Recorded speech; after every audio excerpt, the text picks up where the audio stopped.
America చైనాల మధ్య ఉన్న భౌగోళిక రాజకీయ సంఘర్షణలో తైవాన్ దేశం పసిఫిక్ మహాసముద్రంలో అమెరికాకు ఒక బలమైన రక్షణ గోడ.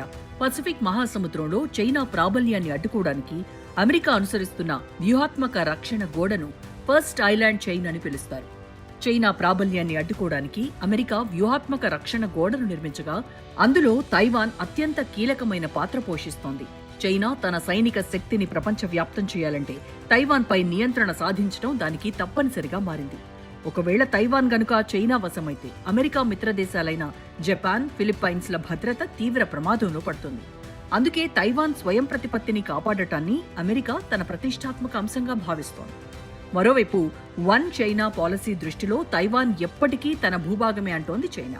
1949 అంతర్యుద్ధం తర్వాత విడిపోయిన తైవాన్ను ఎలాగైనా తిరిగి తన భూభాగంలో కలుపుకోవాలని చైనా పట్టుదలతో ఉంది. కానీ తైవాన్ ప్రజలు మాత్రం తమది ఒక ప్రత్యేక ప్రజాస్వామ్య వ్యవస్థ అని బలంగా నమ్ముతున్నారు.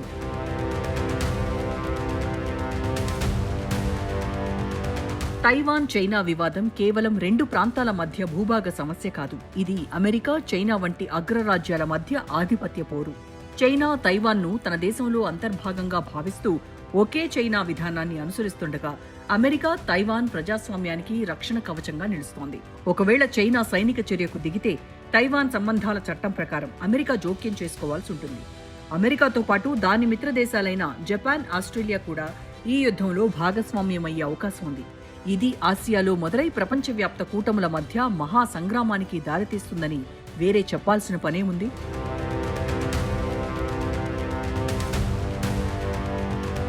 పసిఫిక్ మహాసముద్రంలో తైవాన్ ఉన్న ప్రాంతం అత్యంత కీలకమైంది. దీనిని మొదటి ద్వీప శృంఖలంలో ప్రధాన భాగంగా పరిగణిస్తారు. చైనా తన నౌకాదళాన్ని ప్రపంచవ్యాప్తంగా విస్తరించకుండా అడ్డుకోవడంలో తైవాన్ ఒక అవరోధంగా ఉంది. ఒకవేళ చైనా తైవాన్ను ఆక్రమిస్తే పసిఫిక్ ప్రాంతంపై చైనాకు పూర్తి పట్టు లభిస్తుంది. ఇది అమెరికా, ఇతర దేశాల రక్షణ వ్యవస్థలకు ముప్పుగా మారుతుంది. ఈ వ్యూహాత్మక పట్టును కాపాడుకోవడానికి పశ్చిమ దేశాలు తమ పూర్తి సైనిక శక్తిని మోహరించాల్సి వస్తుంది. తద్వారా ప్రాంతీయ వివాదం కాస్త ప్రపంచ యుద్ధంగా మారుతుంది.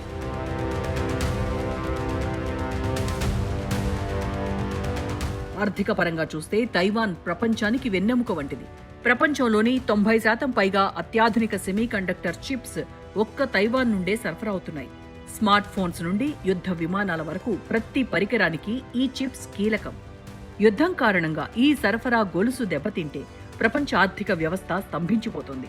ప్రతి దేశం తన ఆర్థిక ప్రయోజనాలను, సాంకేతిక మనుగడను కాపాడుకోవడానికి ఏదో ఒక పక్షం వహించాల్సి వస్తుంది. ఆర్థిక ప్రయోజనాల కోసం జరిగే ఈ ఒత్తిడి దేశాల మధ్య విభేదాలను పెంచి యుద్ధ జ్వాలలను ప్రపంచమంతటా వ్యాపింపచేస్తోంది. ప్రపంచంలోని అత్యున్నత స్థాయి సెమీకండక్టర్లను తయారు చేసే TSMC సంస్థ తైవాన్లో ఉంది. ప్రస్తుత ప్రపంచంలో చిప్స్ లేకుండా ఏ ఎలక్ట్రానిక్ వస్తువు ఏదీ పనిచేయదు. ఒకవేళ యుద్ధం వస్తే ప్రపంచవ్యాప్తంగా స్మార్ట్ ఫోన్లు, కంప్యూటర్లు, కార్ల ఉత్పత్తి ఆగిపోయి ప్రపంచ ఆర్థిక వ్యవస్థ కుప్పకూలే ప్రమాదం ఉంది. ఈ వివాదం ముదిరితే అగ్రదేశాల మధ్య కార్చిచ్చు అంటుకున్నట్టేనని అంతర్జాతీయ రాజకీయ నిపుణులు భావిస్తున్నారు.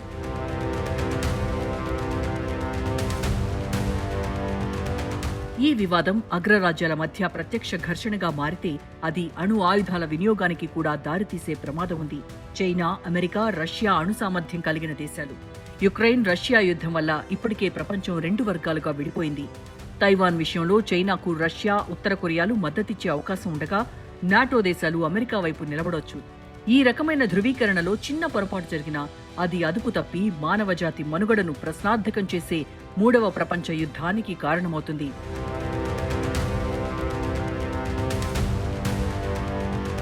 తైవాన్ చైనా వివాదంలో రెండు దేశాల సైనిక వ్యూహాలు పరస్పరం భిన్నంగా ఉన్నాయి.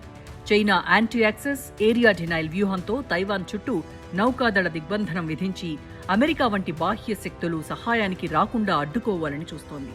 దీనికి ప్రతిగా తైవాన్ పోర్క్ పైన్ అంటే ముళ్లబంది వ్యూహాన్ని అనుసరిస్తోంది. అంటే భారీ యుద్ధ విమానాల కంటే గుర్తించడానికి వీలుపడని మొబైల్ క్షిపణి లాంచర్లు, డ్రోన్లు, సముద్రపు గనుల ద్వారా చైనా సైన్యం భూమిపైకి రాకుండా అత్యంత కఠినమైన అడ్డంకులను సృష్టించడం ఈ వ్యూహం ముఖ్య ఉద్దేశం.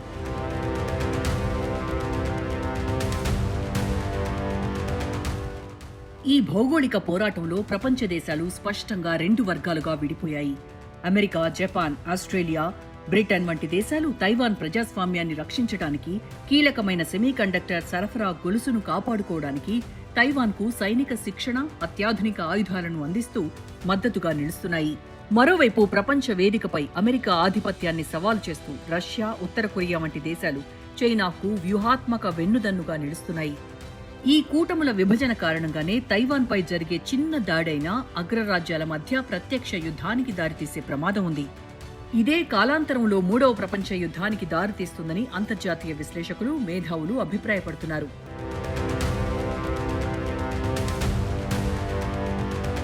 రష్యా యుక్రెయిన్ యుద్ధం ప్రపంచ ఆర్థిక వ్యవస్థను అతలాకుతలం చేసింది. రష్యా ప్రపంచంలోని అతిపెద్ద చమురు మరియు సహజ వాయువు ఎగుమతిదారులలో ఒకటి కాగా, యుక్రెయిన్ను ప్రపంచ ధాన్యపు గిన్నె అని పిలుస్తారు. యుద్ధం కారణంగా సరఫరా గొలుసులు దెబ్బతినటంతో అంతర్జాతీయ మార్కెట్లో ఇంధన ధరలు మరియు గోధుమలు, పొద్దుతిరుగుడు నూనె వంటి ఆహార పదార్థాల ధరలు ఆకాశాన్నంటాయి. ఈ అనిశ్చితి వల్ల ప్రతి దేశంలోనూ నిత్యావసర వస్తువుల ధరలు పెరిగి ప్రపంచవ్యాప్తంగా ద్రవ్యోల్బణం రికార్డు స్థాయికి చేరుకుంది. ఇది సామాన్యుల జీవన ప్రమాణాలపై తీవ్ర ప్రభావం చూపింది.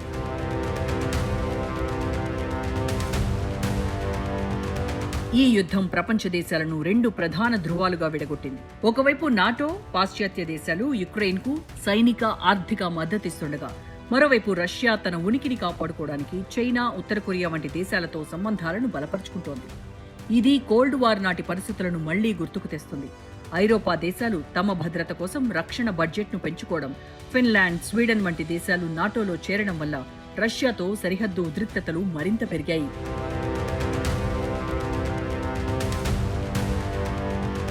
ప్రస్తుత పరిస్థితులను గమనిస్తే ఈ యుద్ధం సమీప భవిష్యత్తులో ముగిసేలా కనిపించడం లేదు. రష్యా తన భూభాగాలను వదులుకోవడానికి సిద్ధంగా లేదు. అలాగే యుక్రెయిన్ తన సార్వభౌమాధికారం కోసం పోరాడుతోంది.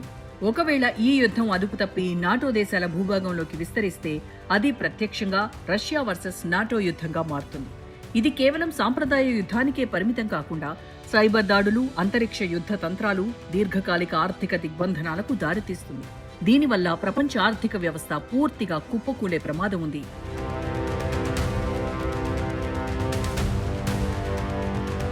ఈ వివాదం మూడో ప్రపంచ యుద్ధానికి దారితీసే అవకాశం ఉందా అనే ప్రశ్నకు ప్రధాన సమాధానం అణు ఆయుధాలు.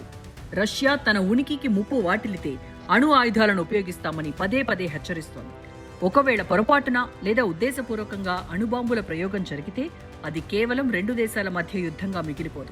అది ఖచ్చితంగా మూడో ప్రపంచ యుద్ధానికి నాంది అవుతుంది. అగ్రరాజ్యాల మధ్య ప్రత్యక్ష ఘర్షణ మొదలైతే అది మానవ నాగరికతకే పెనుముప్పుగా పరిణమిస్తుంది. మొత్తంగా చూస్తే రష్యా యుక్రెయిన్ వివాదం కేవలం సరిహద్దు గొడవ కాదు. ఇది ప్రపంచాధిపత్యం కోసం జరుగుతున్న పోరాటం. ఇది ఇప్పటికే ఆర్థికంగా ప్రపంచాన్ని బలహీనపరిచింది. ఐక్యరాజ్యసమితి వంటి అంతర్జాతీయ సంస్థలు ఈ ఘర్షణను ఆపడంలో విఫలమవడం వల్ల బలవంతుడిదే రాజ్యం అనే ధోరణి పెరుగుతోంది. భవిష్యత్తులో ఈ ఉద్రిక్తతలు తగ్గకపోతే మూడో ప్రపంచ యుద్ధం అనేది ఒక ఊహ కాకుండా భయంకరమైన నిజమయ్యే ప్రమాదం ఉంది. కాబట్టి దౌత్యపరమైన చర్చల ద్వారా శాంతిని నెలకొల్పడమే ప్రపంచ దేశాల ముందున్న ఏకైక మార్గం.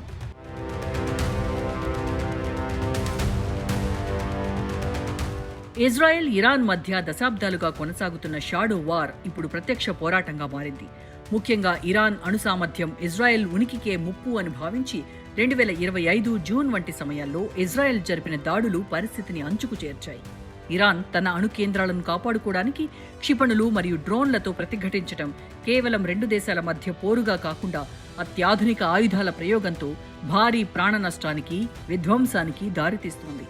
ఇది అంతర్జాతీయ సమాజంలో ఒక అనిశ్చితిని సృష్టించి ఇతర అగ్రరాజ్యాలు జోక్యం చేసుకునేలా ప్రేరేపిస్తోంది.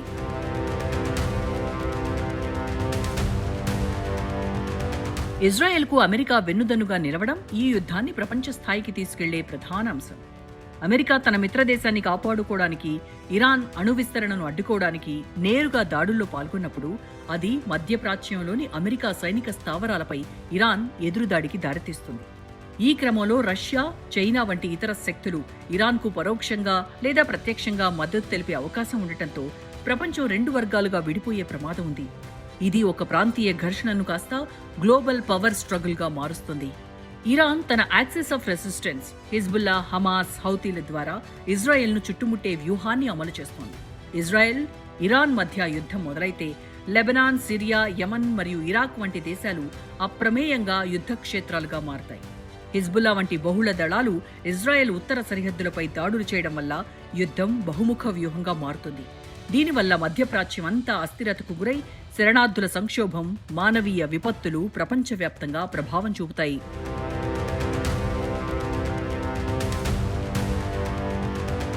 ఆర్థిక పరంగా చూస్తే ఇరాన్ కనుక వ్యూహాత్మక హెర్ముజ్ జలసంధిని మూసివేస్తే ప్రపంచ చమురు సరఫరాలో దాదాపు 20% నిలిచిపోతుంది.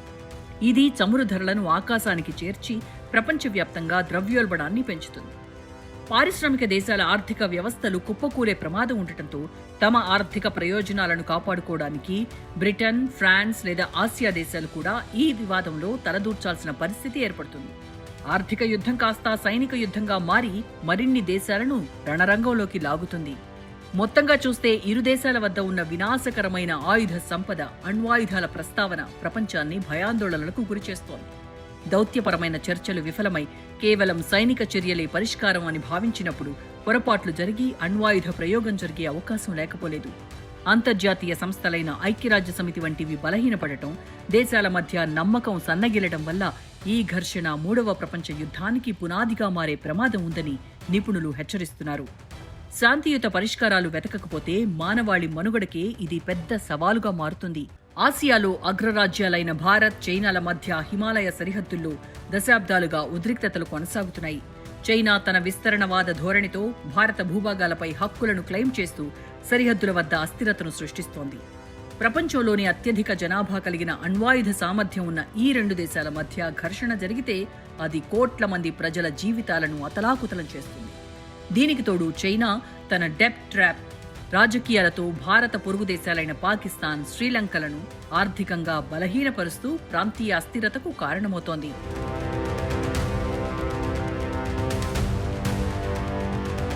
దక్షిణ చైనా సముద్రం క్వాడ్ కూటమి ప్రపంచ వాణిజ్యంలో 3వ వంతు వాటా కలిగిన దక్షిణ చైనా సముద్రంపై పట్టు సాధించేందుకు చైనా ప్రయత్నిస్తుండడం అంతర్జాతీయంగా ఆందోళన కలిగిస్తోంది. ఇది జపాన్, ఆస్ట్రేలియా, వియత్నాం వంటి దేశాల నౌకాయాన స్వేచ్ఛకు ముప్పుగా మారింది. ఈ దూకుడును అడ్డుకోవడానికి భారత్, అమెరికా, జపాన్ మరియు ఆస్ట్రేలియాలు కలిసి క్వాడ్ కూటమిగా ఏర్పడ్డాయి.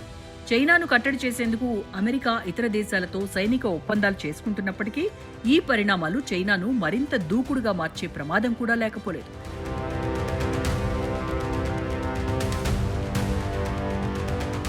శాంతియుత పరిష్కారం, భవిష్యత్తు మార్గం సరిహద్దు సమస్యలను కేవలం ద్వైపాక్షిక చర్చల ద్వారా కాకుండా అంతర్జాతీయ నియమాలను గౌరవించడం ద్వారా పరిష్కరించుకోవాల్సిన అవసరం ఉంది.